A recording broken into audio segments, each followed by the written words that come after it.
So hi everyone, my name is Joyce Bock from Salubrious Events, and we specialise in subjects which are on the outer edge but are emerging in our society. Hey, Ben Hurle, who has been investigating UFOs about 10 years. 10 years. But I want to move on to another subject, and I'm really fascinated by this subject, and there seems to be some link too to UFOs. So Sasquatch,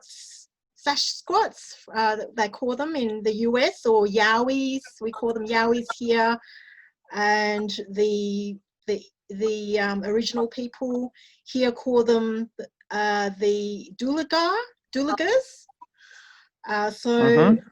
Bigfoot, if you watch Star Wars, well, Yeti, and what's his name again in Star Wars?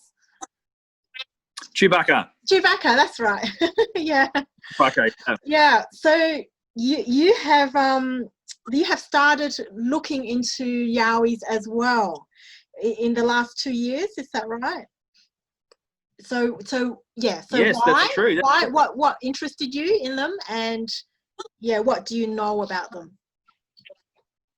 Well, I kind of, even before I started looking at Yowies, I was very interested in, not in a professional way or anything, but I kind of had an interest in Aboriginal mythology, and I was interested in where myth and reality meet and depart from each other in Aboriginal mythologies and stories.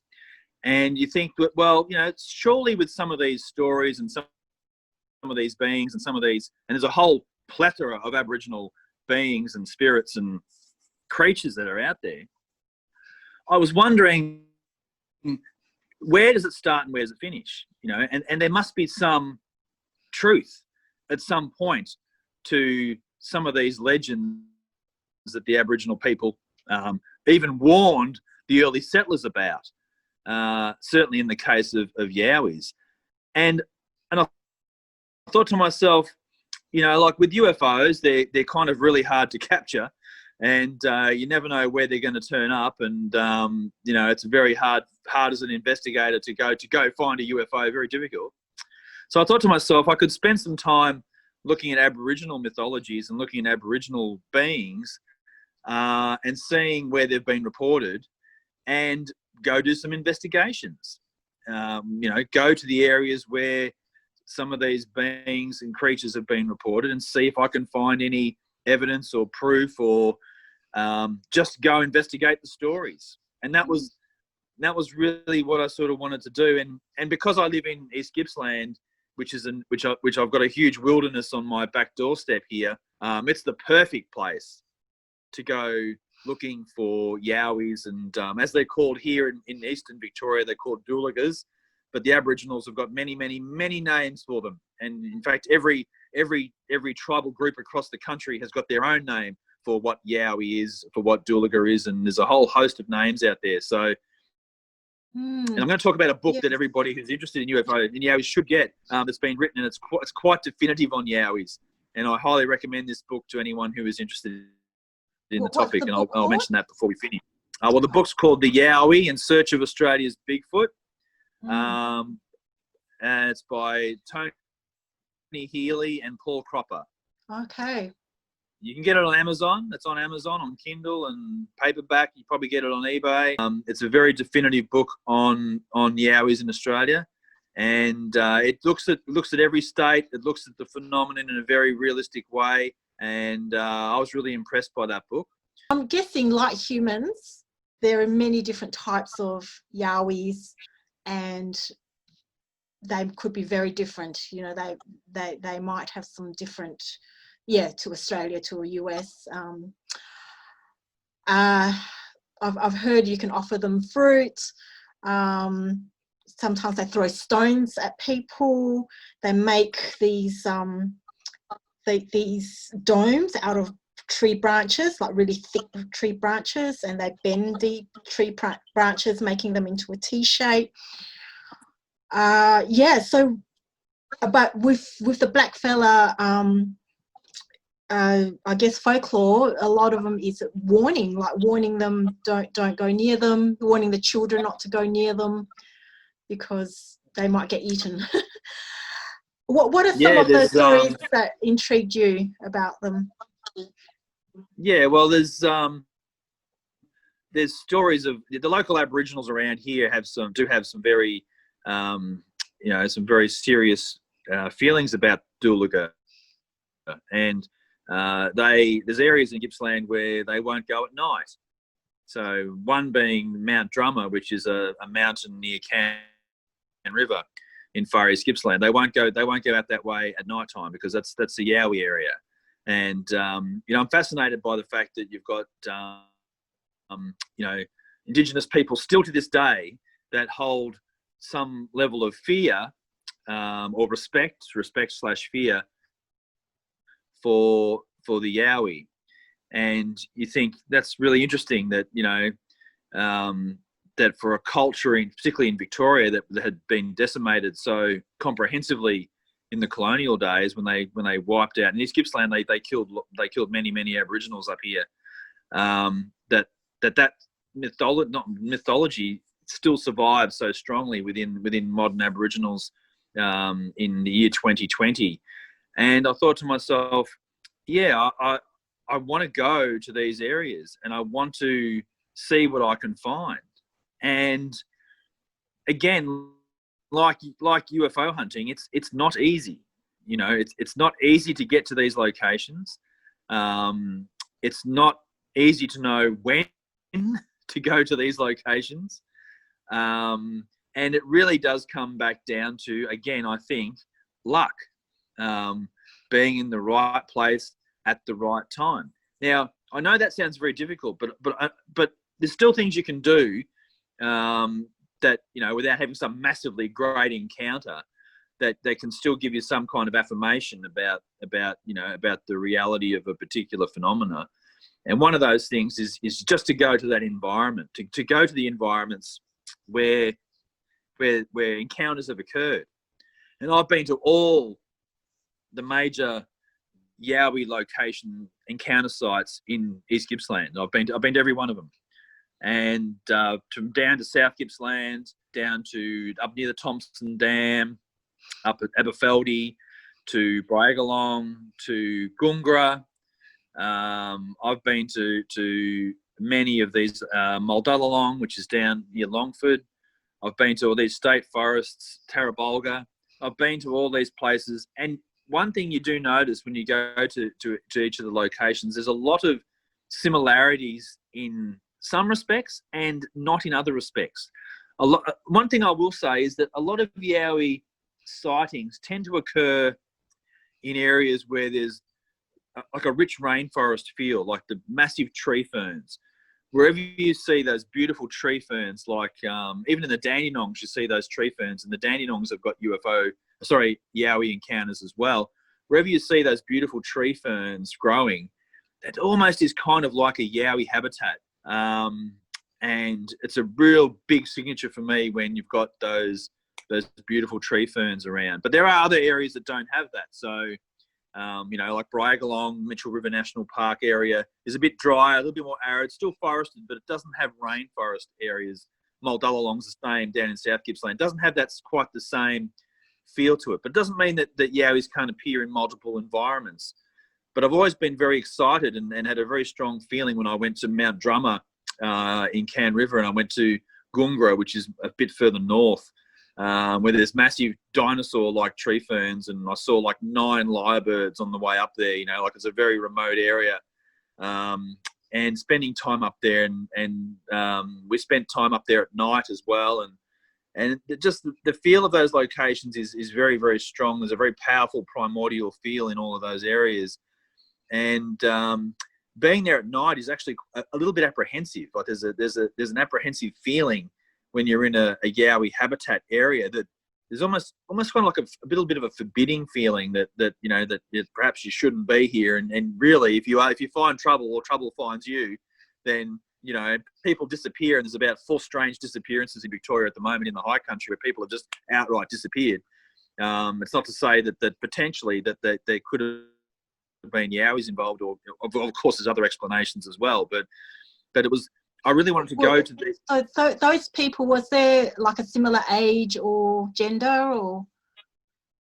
No, there's like the couple who disappeared up at Wonnangatta recently, and another couple of hikers have disappeared in the mountains, just without trace. There's been no sign of them at all, and they've just disappeared, and it's really kind of unusual, and it always is open to mysterious interpretations. And there's this guy called Buttons Man who apparently lives out there as well. So there's a whole lot of weird stuff that can go on out there, and as you said before, sorry, you hear stories of Yowies eating humans, and I think, well, it's probably quite potential that actually could be the case.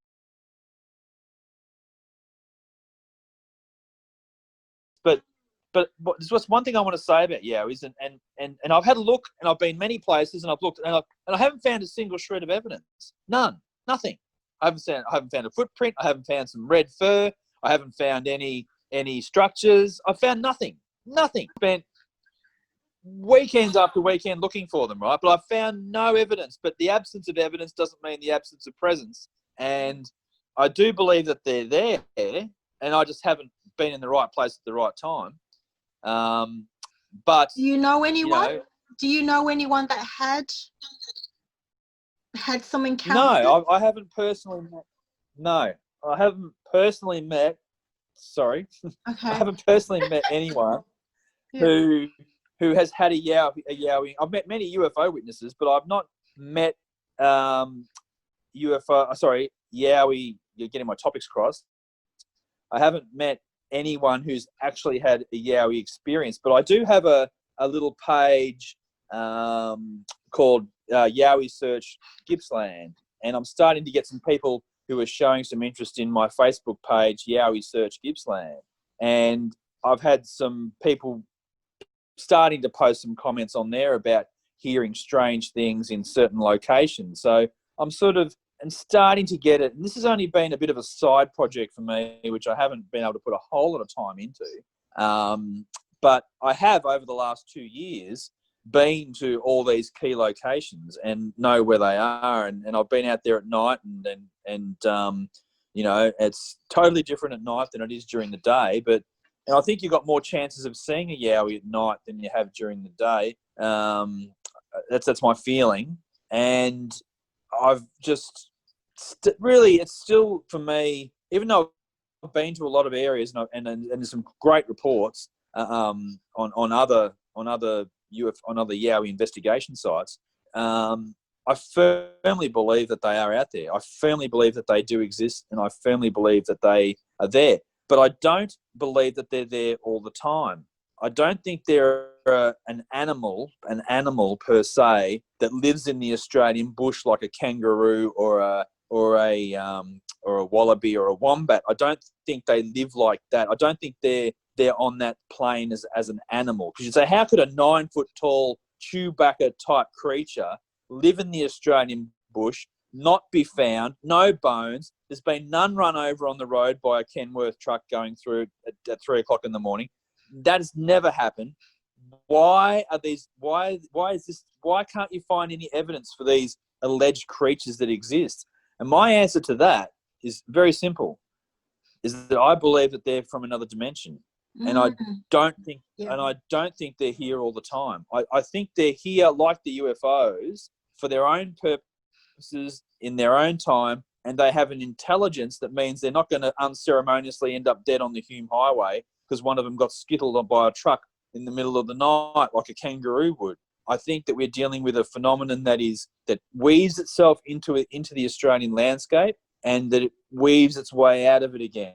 And I think that you could spend months walking around out in the Great Australian Divide, and you would see nothing at all.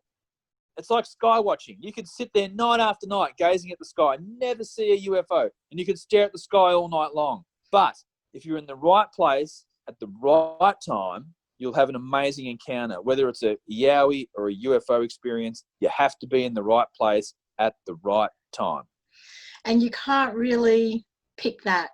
You can increase the chances, No. but You can't really pick that. Yes. You can't pick So 100% right. a lot of 100% patience, right, and I like your persistence, Ben. One day you will be at the right place at the right time. I think I will be. Yeah. And Yeah, I had I saw and I met Attila who did get some footage of the cave, you know, the weaved cave structures that Yowies might have made. yeah. Yeah, I think he made a documentary called the search for Australian Bigfoot, but that was in the Blue Mountains in New South Wales. And there was a report that came through the UFOA of a couple in Hillsville many years ago of a Yowie, walking behind them, what sounded like a Yowie. Yeah. Well, there's even reports from Cranbourne. Yeah, really? There's even reports from Cranbourne, yeah. Cranbourne? Yeah, Cranbourne. Yep. In the 1980s. Talk about that, or would you want to save that for the talk? Oh, no, we can. Yeah, look, I mean, like Yowies have appeared on the fringes of Melbourne. They certainly have. And not so much in recent times, but in the past, like the Cranbourne encounters have been around about 1987, 1988. The Emerald encounters up in the Dandenongs, they're all in that sort of time frame as well. So the outer fringe of Melbourne does get some level of Yowie interaction, and I think there's one from Cranbourne where these firefighters were chasing one night. Like, there's been some at the Cranbourne Gardens there's a beautiful botanical gardens in Cranbourne, and back in the 80s that was a little bit more of a wilder area, and there was a report of these kids were followed by this huge hairy creature that followed them around in that Cranbourne garden area back and was shaking trees, things like that. So they do occur, these encounters, but you just got to be in the right place at the right time. As simple as that. I go out every weekend on my nature walks out in some very remote places, and that's every weekend almost without fail, and I still haven't seen one. Well, I think I've said this before, you need some pheromones. You need to rub that on yourself. I do. I got to. Or on a dummy. Yeah, something that might, replicate or smell similar to their body odor, maybe.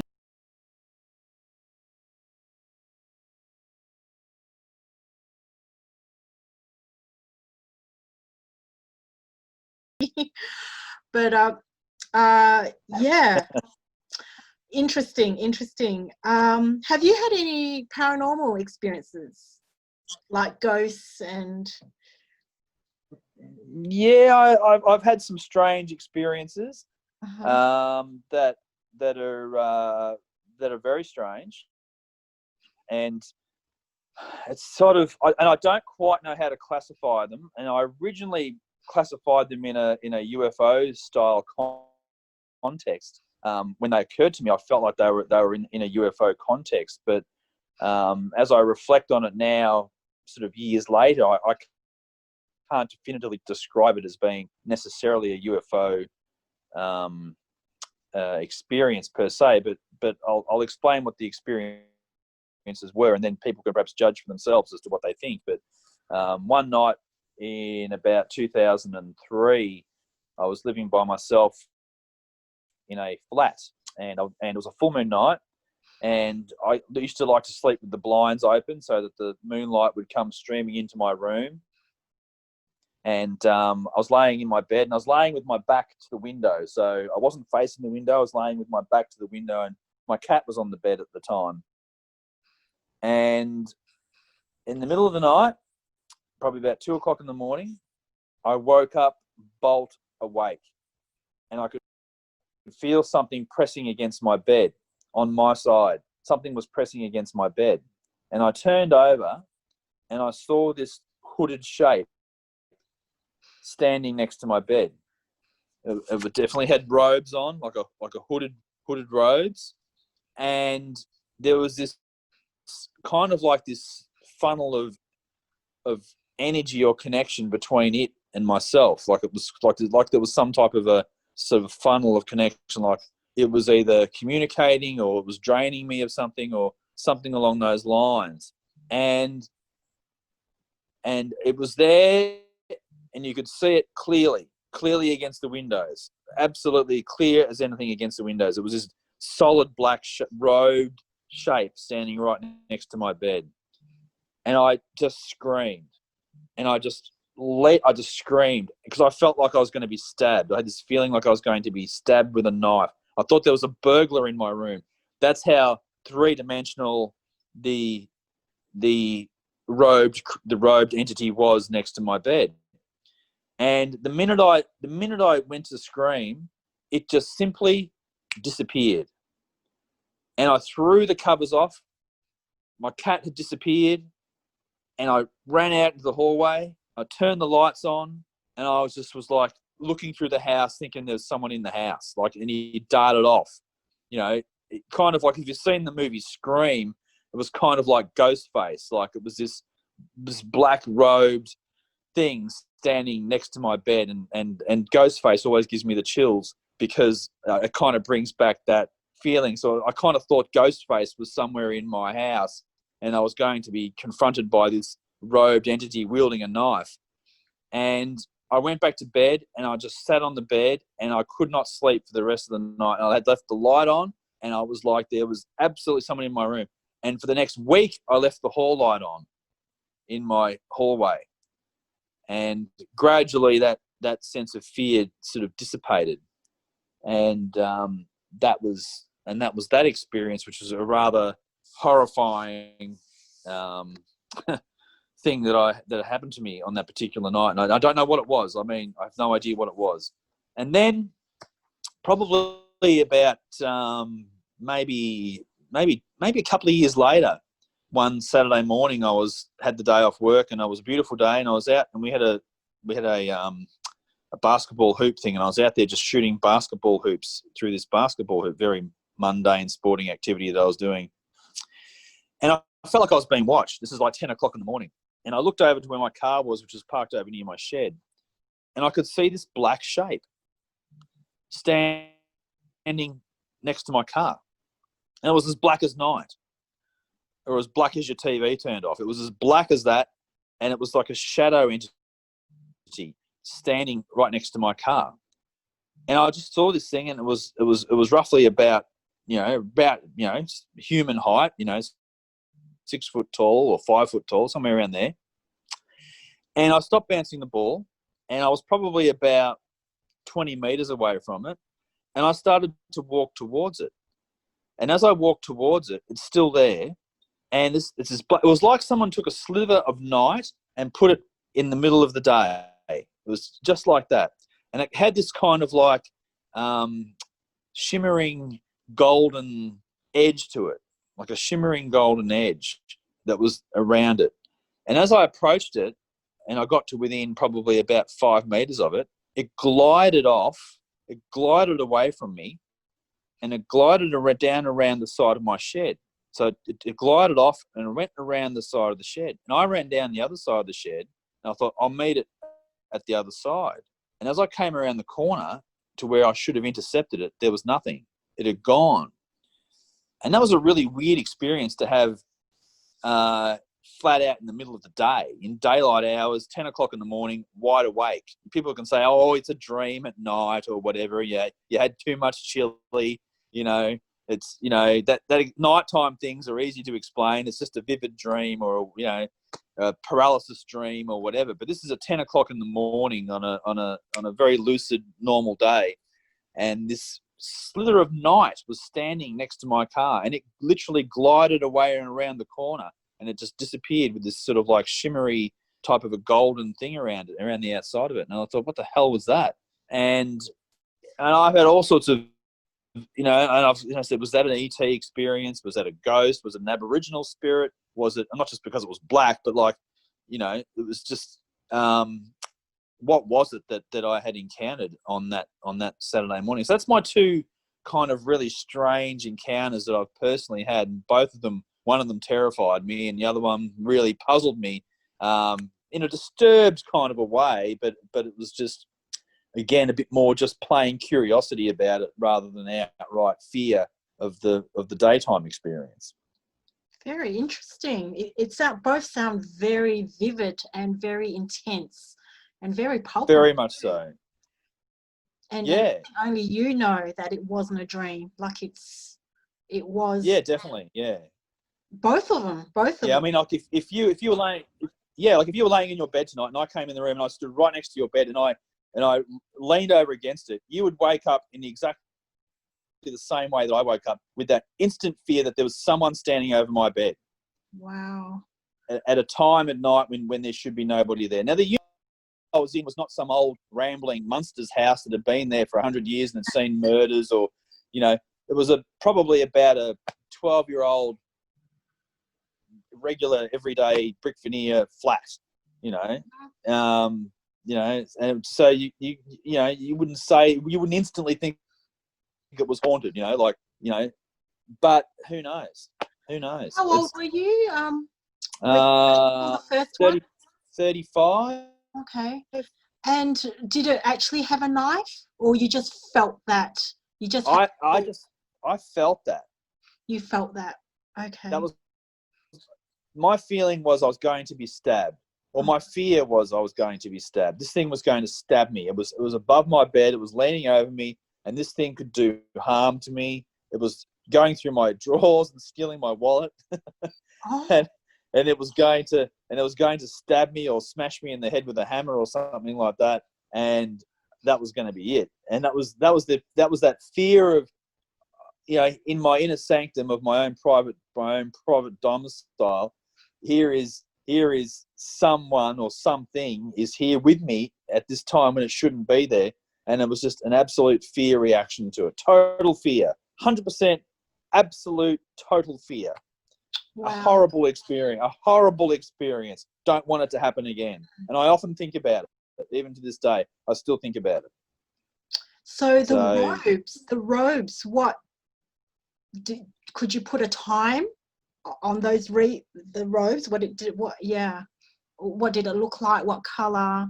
Could you put a time period of fashion? Well, it was fashion. Yeah, definitely from 1985.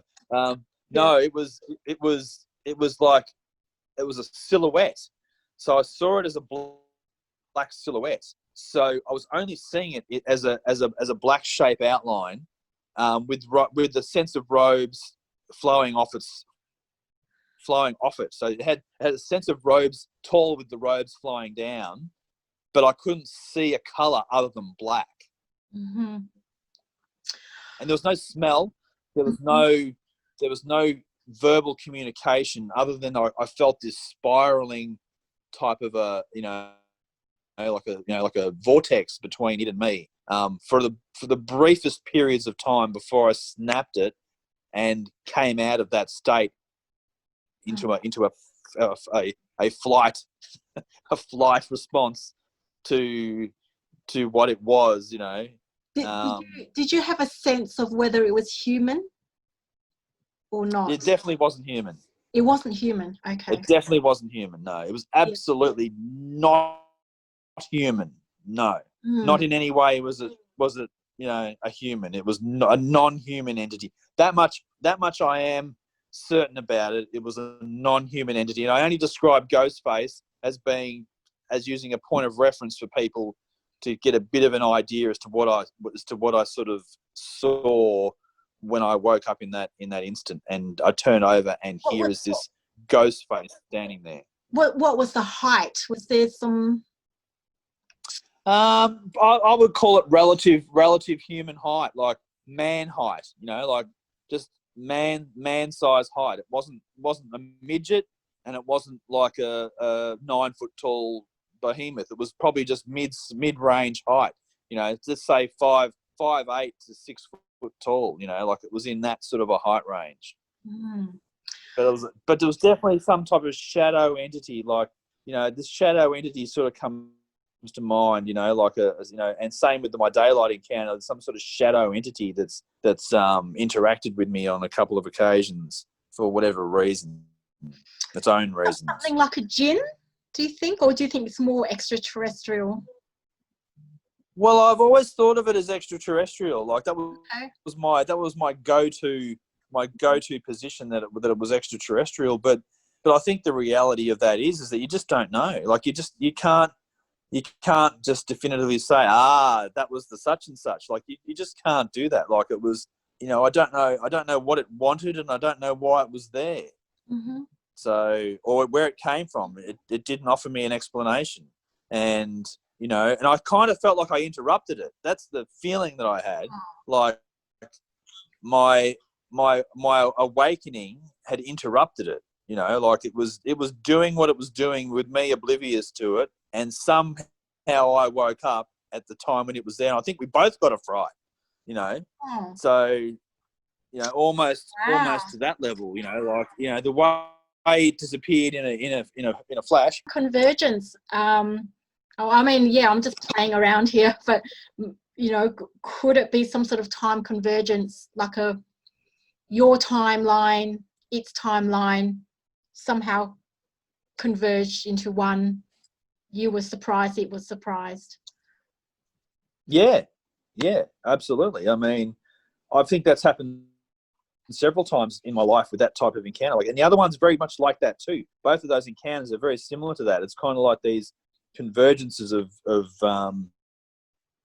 me having these. And I remember after the daylight one, I just stood there, and my immediate response to it was, "What the bloody hell was that?" That was my immediate, and the first thing to come out of my mouth was, "What the bloody hell was that?" And I'm not prone to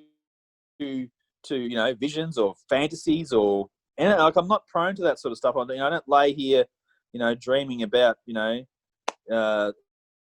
esoteric things. Like I don't. I work in a real job, with real responsibilities and have a fairly real world based existence.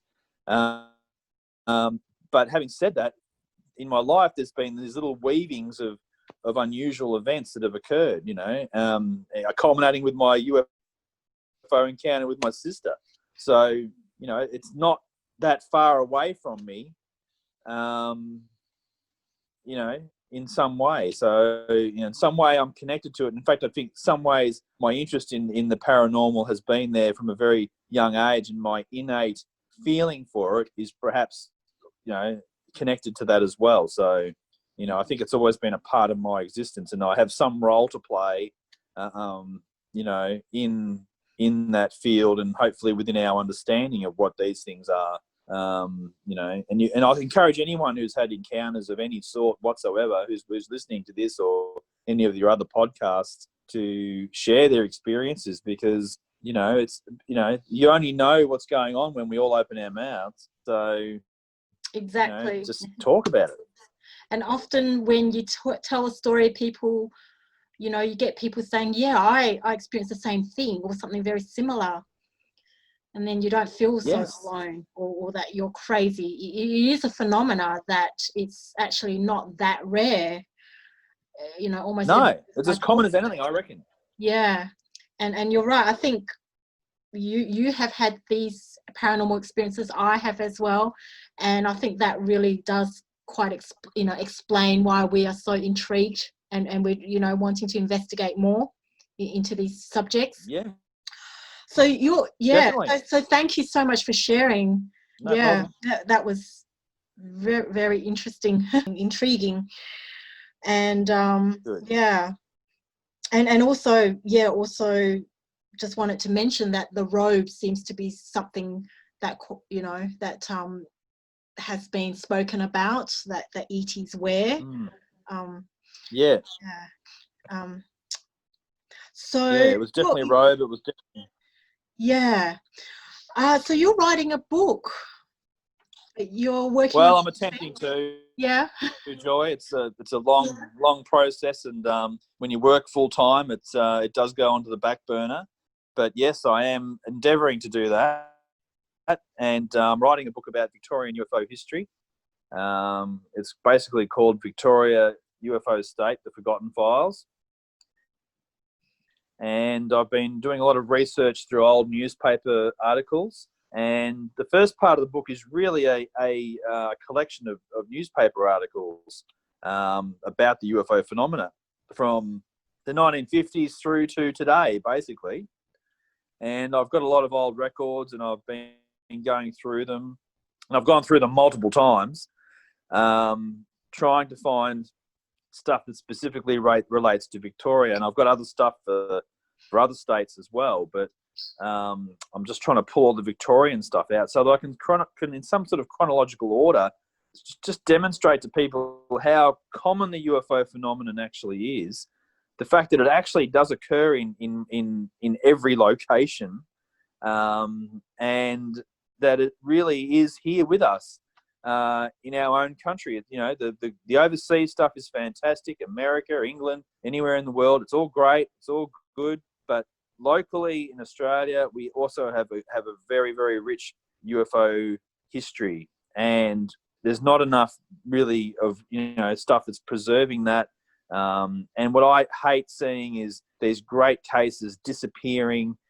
People can't find the information on them. They don't know they even occurred, and it's just disappears. It all just witnesses die. They don't want to be bothered. They pass away, and the whole thing just gets forgotten. And I think it's really important for that not to be the case. I think we really need to, in order to understand what's happening today and what's happening in the future, we need to understand what's happened in the past.